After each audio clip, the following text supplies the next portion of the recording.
that was a nice intro, wasn't it? I'm still a bit hormonal as well, so I teared up a little bit then. I thought I'll give you a bit of background about me first, so you know who I am and why I'm talking about this. Yeah, I'm Jess, and I am a graphic designer and illustrator based in Cardiff. I started freelancing about 6 years ago now, which, you know, it's been a fantastic 6 years. Before that, I did a degree in graphic communication at UWIC, which is now Cardiff Uni, I think, which makes me feel really old. And then straight from there, basically, well, not really straight, after about a gazillion interviews, I went to work for a greetings company in the Valleys, which was amazing. I was designing Christmas gift wrap and Christmas cards all day, every day, and it was amazing, until it wasn't. I still remember the day I decided to leave. I think it was June or July, and I was sat in this stuffy studio. It was boiling hot outside, and I was drawing my 15th Santa Claus that day. And my eyes started twitching, and I thought, how can I make my 15th Santa look different from the first one? This is ridiculous. I need to get out of here. It can't be Christmas every day anymore. I have to leave. So I did. So I was there for about 2 years. After that, I went to work for a web and app company in Cardiff, which was fantastic. And I still don't know how I managed to get that job based on a portfolio full of Christmas gift wrap, but powers of persuasion. I must have done something right. And that was great. I learned a lot about digital design and marketing, which was something I hadn't done before. So that was great. Learned a lot there. I lasted about a year there until I realized that was quite limiting creativity-wise, and I didn't really like the lack of control and not be involved in all the project managing and stuff. I'll talk a bit more about how much of a control freak I am later, but that was sort of a catalyst to leave. And if I'm being completely honest, I was completely fed up of my bosses buying their nice cars and going on expensive holidays while I was earning not much money, which is their prerogative, you know, they've earned it, but I was watching them and I thought, oh, screw this, I need to do this myself.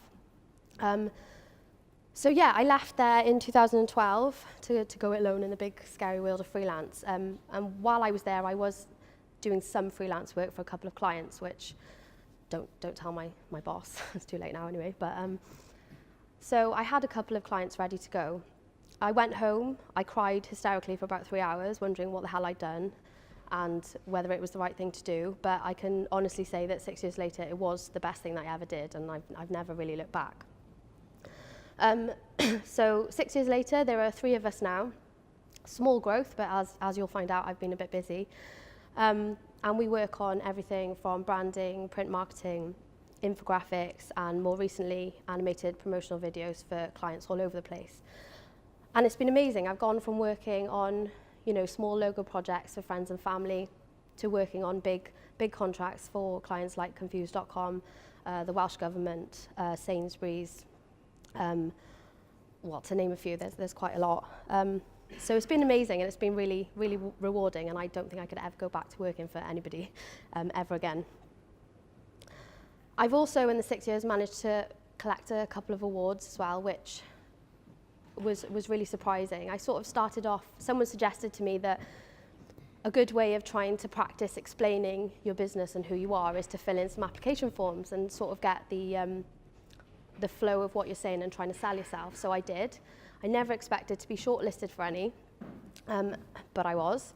I won the Creative Industries category at the Cardiff Life Awards this year, Freelancer of the Year at the Regional Business Awards last year, highly commended at Business Growth Awards, and I've been shortlisted for the Great British Entrepreneur Awards twice, which has been amazing and quite surprising. In fact, at the Cardiff Life Awards, when they announced the winner, I was sort of slouched in my chair eating my dessert. I was sulking a little bit because I was pregnant and couldn't enjoy any of the nice free champagne that was going, and I'd taken my shoes off. And they announced the winner, and I thought, oh, shit. So I had to go on stage and accept my award with no shoes on, which was really embarrassing, but a good talking point anyway. So I still do most of the design work because that's my passion and that's what I'm good at. But as you know, if you're running your own business or you're a freelancer, you kind of have to step into multiple roles. So, you know, I'm also project manager, client development, finance, you know, all the rest of it in between. You kind of have to learn as you go on to juggle the roles. But we've got Matt now, who's a designer, and he keeps the day-to-day clients happy. And my husband, Dave, is our motion designer and resident tech guy. Basically, he fixes everything when I break it because I'm really bad at IT stuff. So he's good to have around, among other reasons, you know. But yeah, so we work together, we live together, we're married, and we haven't killed each other yet, which I think is a great achievement in itself. In fact, we have made 2 babies in the last 2 years, so we must still like each other a little bit. So yeah, this is my family. In the middle, in the middle is Murphy. She's 18 months now, and Maximus, who's 4 months tomorrow actually, and obviously Dave, he's the one with the beard. I never wanted to be one of those mums that shoves baby pictures in people's faces, but I really am sorry I've turned into one accidentally. But it is relevant, I promise. So yeah, that's my family. And I kind of had an idea of how I wanted my life to pan out, and it was quite traditional really, and I think that was ingrained in me in my upbringing and my age, I guess, and you sort of think that's a normal way to do things. I met Dave in my first year of university, and I thought, right, I'll graduate, I'll get a nice 9-to-5 agency job, we'll settle down, get married, have kids. Dave will probably be the breadwinner because he was 7 years older than me and he already had an established job and was earning money. I would stay at home with the babies, you know, really super traditional. And that's fine, each to their own. Lots of my friends were off doing the traveling thing or moving to different cities, even different countries to work. But I was never that adventurous that way, and I was kind of set on staying in Cardiff and settling down and doing it that way. But actually the only thing that was set was that I wanted to be a graphic designer, and nothing much was going to stand in the way of that. In fact, I never really had any second choices. When I was applying for my degrees, I applied for graphic communication at UWIC, and that was it, and I didn't have any second choices, which in hindsight was probably really stupid, but I'm glad that it worked out, thank God. So that brings me kind of nicely to the subject of today. So, lots of change. Up until Murphy was born, Dave was working in video forensics for Gwent Police. You know, he had an all right job, he liked it, all right money, some overtime, and I was doing pretty well freelancing by this point. But we were also dabbling in side projects together because he taught himself animation and web development, so we were doing some side projects with clients together in the evenings and weekends, which was great. And at this point, we kind of figured out that actually we worked together really, really well, and our skill set fitted together really quite nicely. And we thought, or maybe there'll be scope one day to leave and work together full time in the business. But if I'm honest, they were always kind of like half drunk conversations in the pub on a Friday about how amazing it would be. But we never really had the courage to actually take the risk and do it. So yeah, they were just sort of like dreams and random conversations. But we got married in 2013, and then, you know, that was one thing ticked off my traditional list. Bought a house and decided that we'd quite like to have a family. Now, I've touched on it slightly. I'm a little bit of a control freak in the sense that I plan everything. I've got lists everywhere, and I don't really go into anything not knowing how it's going to work out, or, you know, how we're going to work things. So once we started talking about families, I was like, well, how's it going to work? Am I going to quit work? Are you going to quit work? How will I run a business, you know, and be a mum? Is that even possible? So the last decade or two, the way we work, the way we live, the way we love, the way we care for our families has changed quite dramatically. And a Guardian article actually suggested that the nuclear family was a bit of a museum piece now, which I don't think is entirely a bad thing. Among other changes, you know, we travel further for the jobs we want, we change cities more often, we don't stay in the same job for our entire lives, and we, you know, getting married isn't necessarily, you know, a given, and we're having children later. And actually, the families where you've got one breadwinner and one stay-at-home parent, those families are becoming increasingly rare.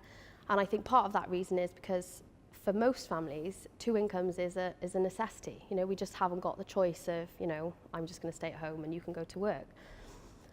And there's lots of people who say things like, oh no, I wish I could stay home more with my family. I wish I could be a stay-at-home dad. And it's quite clear that work and family life isn't always a great fit for everybody. And people are wishing that they could do things differently. So that's a conversation a lot of people are having now. And that's sort of how I felt. I didn't think that I could have both.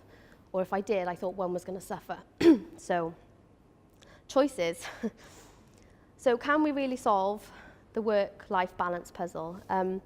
I think a lot of families feel that, if they focus more on staying at home, they are going to have to rely on one income or even benefits, and that's going to put strains on relationships and life in general.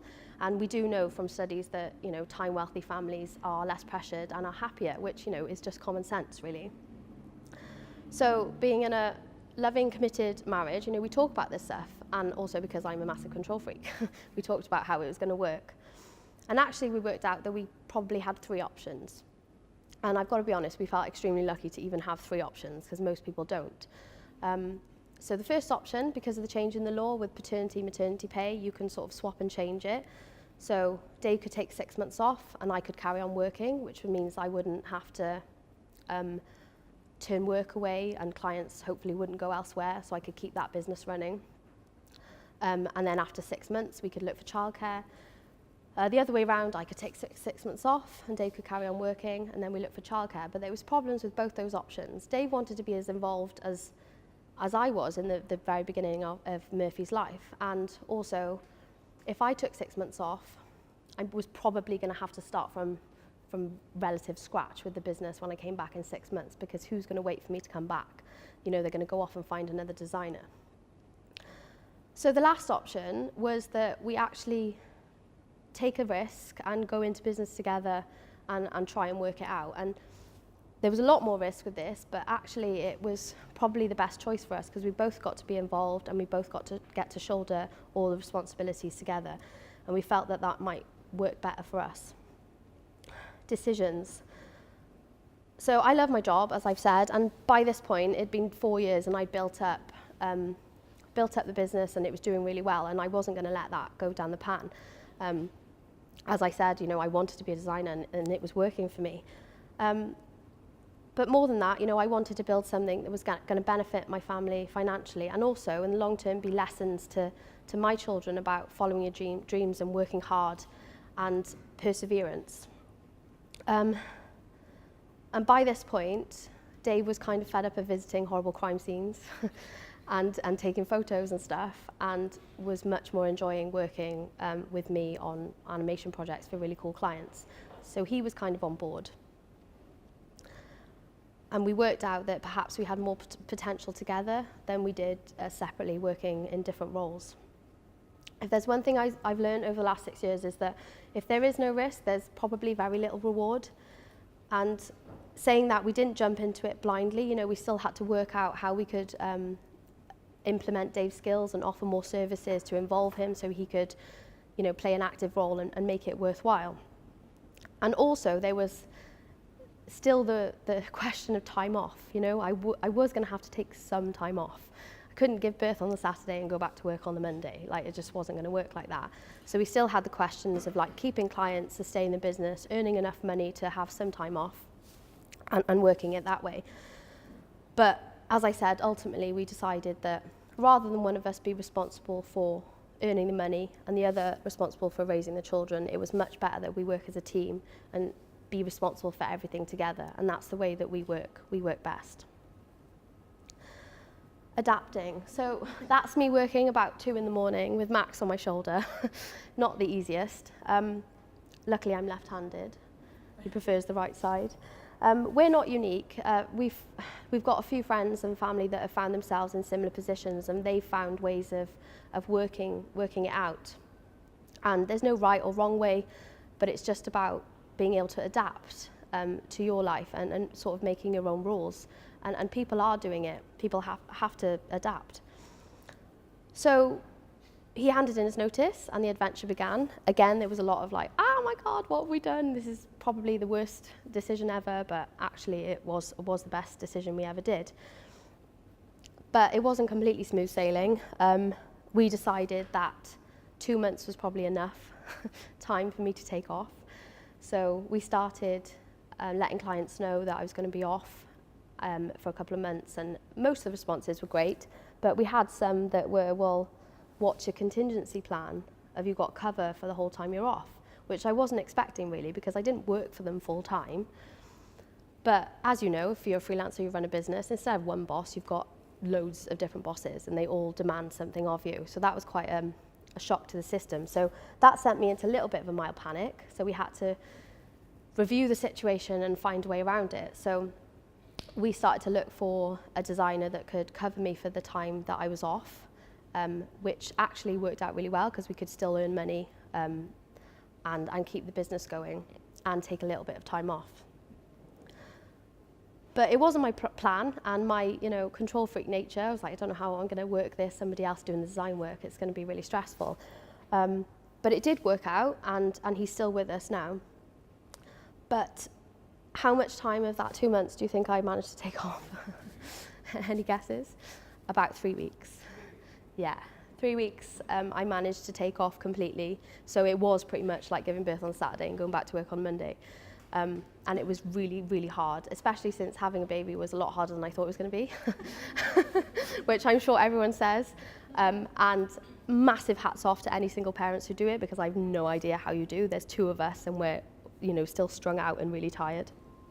I don't know how I'm stood up this morning, if I'm honest. It didn't work out that way because Dave left his job, but he couldn't just step into all the roles that I was doing within the business because he was new to it. So I still had to project manage. I still had to brief Matt and Dave on projects. I still had to, do all the finance stuff. So it wasn't that smooth. And actually, there were things that Dave couldn't do for Murphy at the beginning, like feed her for a while. So there was kind of an awkward stage where it was chaos. If I can put it in nice terms, it was chaos, and it was really difficult, and it still is. And now our 9 to 5 day is gone, completely gone. There's no such thing as 9 to 5. So I might work 6 till 9 in the morning. We might swap over for a bit, take over childcare, go to work. We might have to go to baby clinic or baby group in the afternoon. Might come back, have a quick time for a project meeting if they manage to nap together, which never happens, and then bath time, bedtime, back to work. And there's a lot of night working and a lot of swapping in the corridor. We just pass each other in the corridor and go to work, and that's sort of our lives at the moment. And if we manage to have a shower in between, that's like a good day. That's a really good day. So when Murphy was 6 months, and we just nailed the sleeping, it was amazing. She was sleeping at least 6 hours straight a night, which doesn't sound very much, but that was a massive achievement. And we sort of felt like we were getting back into a routine. We found out we were expecting Max, which was a nice surprise, but a surprise. And again, it sent me into terrifying panic mode. If we were having this much chaos with one, how were we going to keep a business going with 2 of them? It just seemed completely impossible. But rewards, it's been 19 months now of juggling, and there's been tears, tantrums, ups, downs, but actually we think we've achieved what we set out to achieve, and it's been really rewarding.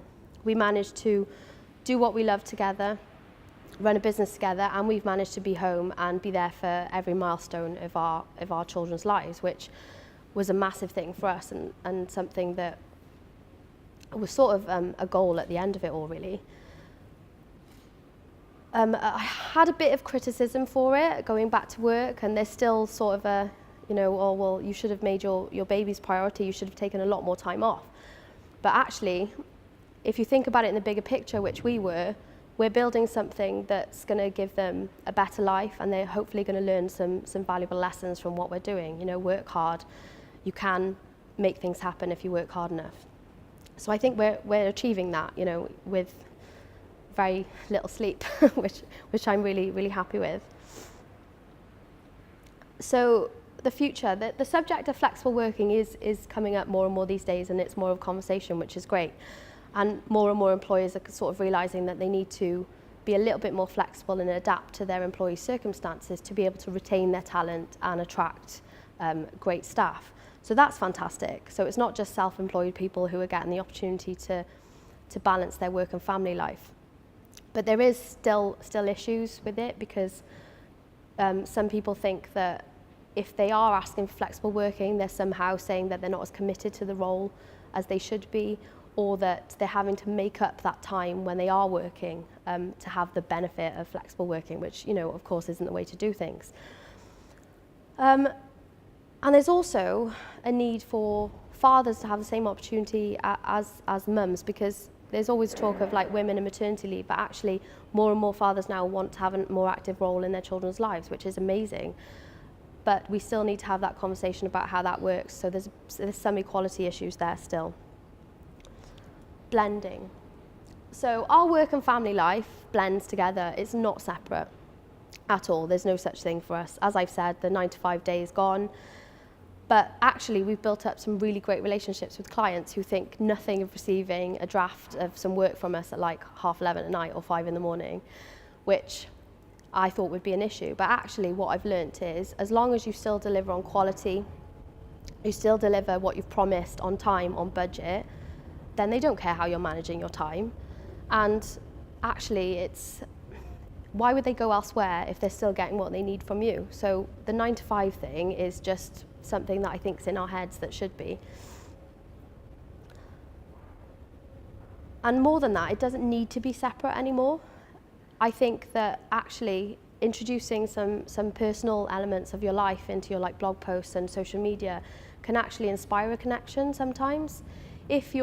We forget that we're all human, and we forget that MDs and CEOs and marketing managers and all these people are human beings, and they have the same challenges. And actually, if you show people that you're human, actually it might give you a bit more connection with somebody, and you might end up having a really long-term working relationship. So don't be afraid of blending. It could have a positive impact on your business, and it definitely has on mine. Lots of my client phone calls now start with a little bit of a, how's the kids, or they all got colds and stuff, and then we go into the business stuff, which is great, because I think you have a bit more of a connection than if you just keep work and life separate. So the things I'd like you to leave with today, I guess, are to realise that there's always a way around obstacles, and if you want something hard enough and you work hard enough, there are going to be ways around it. So don't be afraid to make your own rules. If you're an employer, maybe think about introducing some flexible working and give a little bit more trust to your employees, and you might find that you'll get a lot more back from them if you do that. And if you're a freelancer, don't be scared of mixing your work and your personal life together. It can sometimes have a positive effect on your business and your productivity as well. And I think generally that we'd all be more successful in life if we were happier. So I think we need to focus on how to make our lives happy and work around challenges. And then everything should hopefully fall into place. So I'm hoping that that's what you'll leave with today. So go be happy. That's your job for this week. Thanks.